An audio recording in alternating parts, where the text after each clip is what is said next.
going to do a lovely risotto, vegetarian risotto, and we're going to have a bit of rocket and basil through the finish, but we've also got some sun-blushed tomatoes. So we've got our risotto rice, arborio rice, we're using a little shallot, we've got some parmesan cheese, a little bit of mascarpone cheese to go back through. So I'll get going on the Do you want the me base. to do anything? Yes, please. If you could do the sun-blushed tomatoes, what we need to do is take those tomatoes, cut them in half, a little bit of soaked pepper, dribble with olive oil, and then we need to get some picked thyme over the top. That goes back through the oven, about 110 degrees for about half an hour. Lovely. Okay, in the meantime, I've got some garlic, just 2 heads of garlic, lightly crushed, into the olive oil. So again, like you were doing last time, just to flavour that oil. Right. Okay.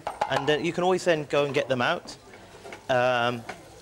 Bit of salt in with the shallots. Okay, at this stage. And over, just really get those softened down and not burning, just a nice soft... Exactly. You want to sweat them, no colour. It's very important that we don't have any colour. There are 3 main kinds of risotto rice.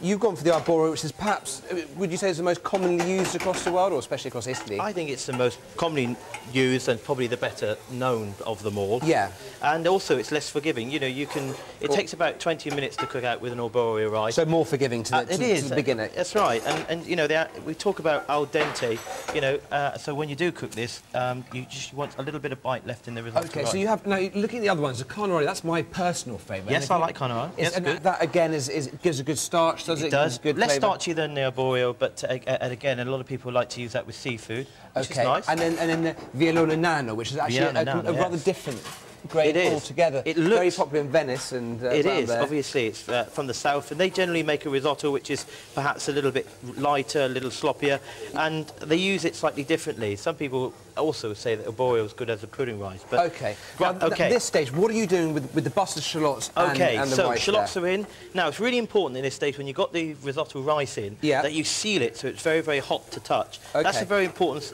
part of the risotto making. And does it change colour at all, the rice? No, not at all. You can just see it. It goes a little bit more transparent. Okay, so a little bit more, a little bit like that. So you can see as it begins, you have to have every grain coated in that butter. Exactly. Okay. We're using olive oil here, of course. So, we've got some vegetable stock, quite important. You can make your own vegetable stock at home. Yep. Okay, the rice takes about 20 minutes.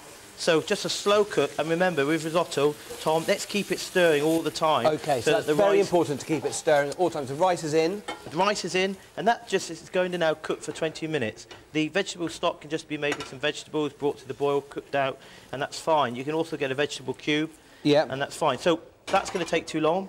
As a result, I've got one made here. How long will that take? I mean, obviously, you know... 19 minutes you want to cook it for. That leaves you about 18 to 19 minutes. You just got to have a little bit of a feeling for rice. Yeah. And you've got to just keep tasting it. Towards the end, we're looking to get in our mascarpone cheese, rocket, and, of course, some basil. So...